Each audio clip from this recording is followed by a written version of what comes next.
Absolutely not. However, I'm of the general. Give you an example.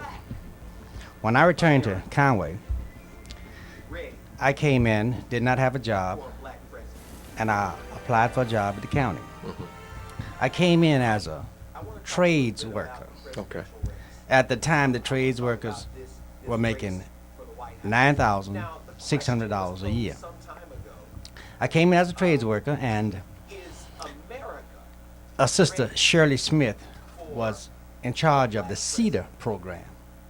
And I came in through CEDAR, which is a program that allowed you to place you in jobs, but you didn't have any amenities. You didn't have certain wealth insurances. You didn't go on to the retirement system. I got you. However, I kept going daily, see if anything else was available, because trades workers just was not me.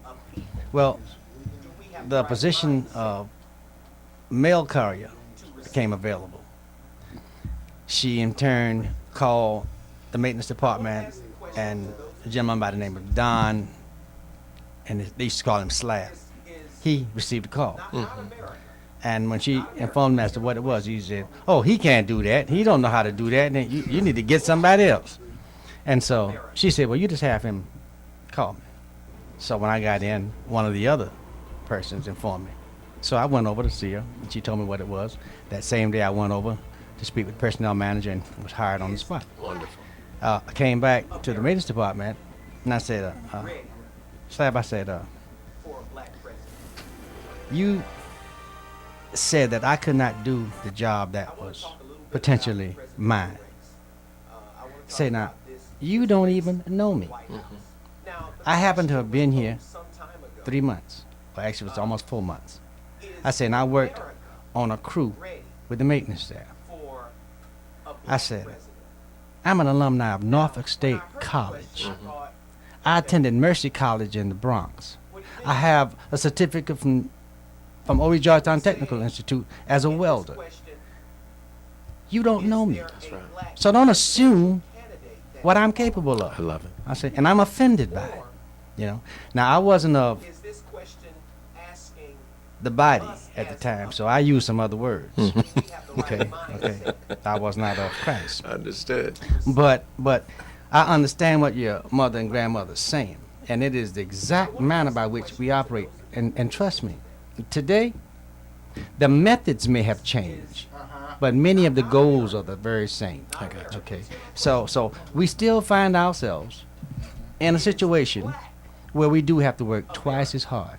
We have to be spotless in our historical events, in our lifetimes. We have to nothing can be in the cabinet. See, and yes, it's a disproportionate standard that they hold us to, but it's the facts. It ought not be. See, they should not get a easier ride than we, or one should not get an easier ride than the other. But it's just the facts. So it's awfully refreshing to me to see the country saying, you know, we're gonna not accept a different standard this time around. Excellent. We're going to do that which is right. And so females are gonna get an opportunity. Black males are gonna get an opportunity. That's right. And a fair opportunity. I love it. It's a great thing. I love it. I believe we have a caller. Caller, you on the air. Yes, good morning. Good morning. Good morning, my friend. Making history on Gospel 1330. So many times I call and Brother Parrish answers the phone and I say, comment please. And so today I just want to let him know that that's just more than a comment please. I be thinking about that when I hang up. That's all I say to him. But I try to make him happy when I see him, tell him how much I love him. But I just want to say this is a blessing to have both of y'all on here this morning. It could either be Reverend Coakley or the preacher man or Sister McClendon. But just you two, and that's a blessing. That's a blessing too. I'm just excited about what happened in New Hampshire with Barack Obama. He did not lose New Hampshire because one reason why And that's the first time I ever really felt something for Hillary, Sister Clinton. But was because she knew that New Hampshire was her state. She stated a lot that she's done a lot for New Hampshire, and so that in itself proved that Barack Obama didn't lose him on New Hampshire. He just made a big statement that even the people in New Hampshire as well as Iowa, he won just as much as he did in Iowa. That they made a statement that they're behind him too, for him to run neck and neck with her. I agree. He only lost by about 3%. 2%. Yeah. So continue to do what y'all doing. I tell you, this is a blessing to have both of y'all on here talking about this. And now he's I'm coming to South Carolina and Michigan. South Carolina got to really show too that they are ready for a black president. Well, let me ask you a question, Carl. Yes, sir. Are you registered to vote? Yes, sir. Are you ready to vote? Yes, sir. All right, that's what I need to know. Yes, sir. I'm ready.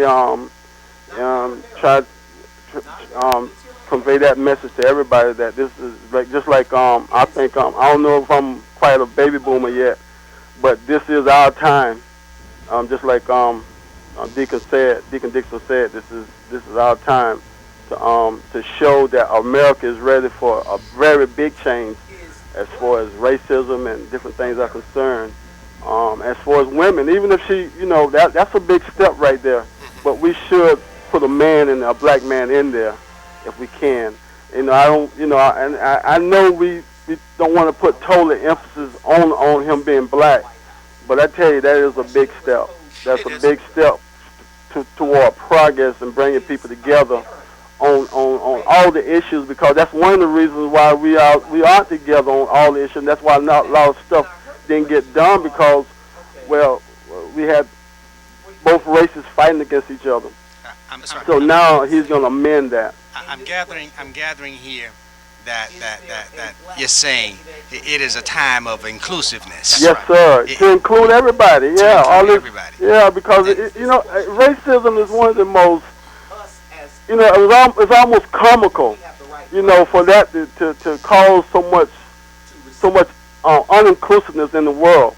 And I was, and Deacon, thank you for I just forgot to mention that too. As far as young people, that is one of the major reasons, because if you got young people in a home and they're saying to their parents, who probably wouldn't vote for Barack Obama or for a woman, they're saying it's time for us to cut this mess out. Let's stop being so uninclusive. Let's bring these things together so things get done. Because that's in Barack. I heard. I'm going on again because I got so much I want to say.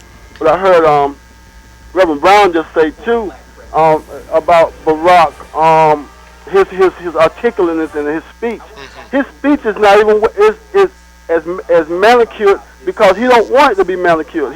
It's just like him. Oh man, for you to hear him say something about Dillon, South Carolina, that wasn't in his speech to say something about Dillon, South Carolina. Because that's what he wants. He don't want to have his speech so manicured that he can't ad-lib or say something off the cuff. And to be able to say something that you can identify with way down in Dillon, South Carolina, this man is for the people, and the people are for this man. And he showed that in the one state already, in New Hampshire, a state that Hillary Clinton is supposed to have done so much for him to run neck and neck with her. He's showing that the people are behind him, and the people are going to help run this country. And if, like I said last Tuesday, that if politics in the whole, after Barack or after these presidents, if they don't do what they say they're going to do, then America will have to take care of itself. And we know who really going to have to step in then, is who we're all about. And that's God. Amen. Thank you, sir. Thank you. Thank you. Continue to do what y'all doing. When you hear me start talking choppy like this, I got so much I want to say, but I know y'all got so many people that want to call. All right. Thank you, Appreciate your sir. call. Have a blessed day, my